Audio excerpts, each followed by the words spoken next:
Hello and welcome back to the third installment of the APECE Chemistry Chapter 16 Precipitation Equilibrium Problem Set. Let's take a look at Problem 35. In Problem 35, you're given a lot of information. It can be overwhelming, so you kind of have to break this problem down into a few parts and think about it step by step.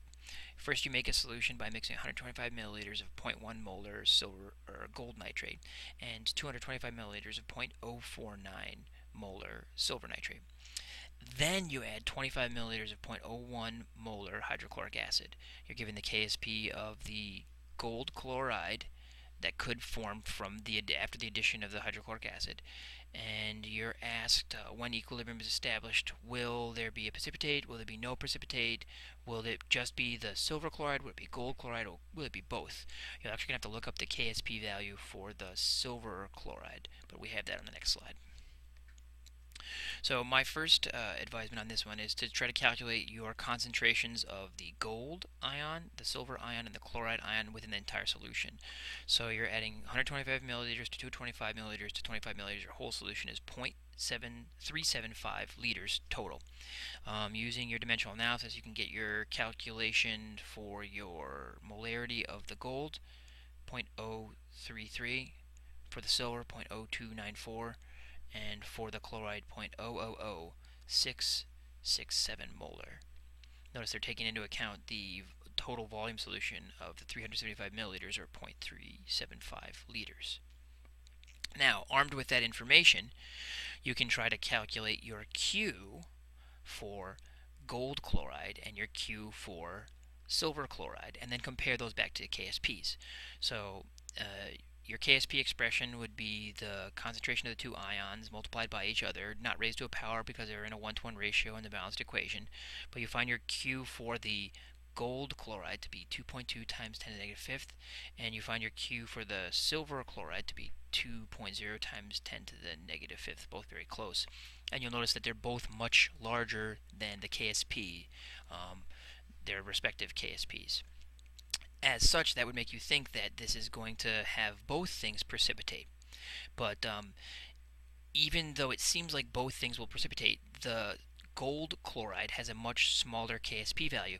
So once all the gold chloride precipitates out of the solution, you're going to be left with almost no chloride ion left. Look at the concentration of the gold, 0.033, compared to the chloride ions, 0.000667. So you're going to chew up and consume all of your chloride ions, and you're going to have no chloride left by the time the concentration of the silver is appropriate to actually get the Q to exceed the KSP.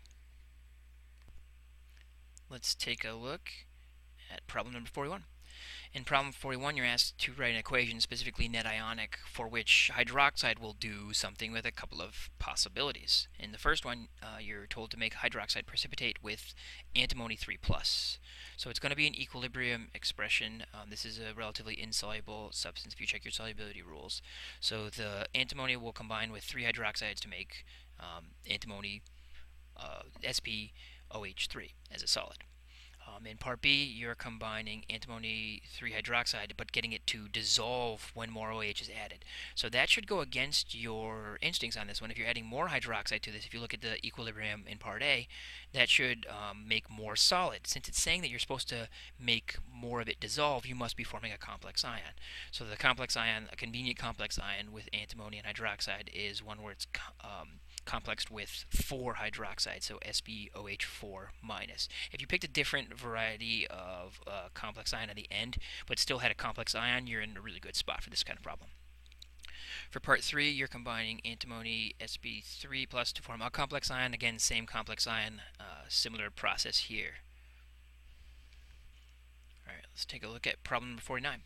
In 49, you're asked to calculate the molar solubility for gold chloride in a solution of 0.1 molar sodium cyanide when you're making the complex ion that has 2 cyanides combined with the gold.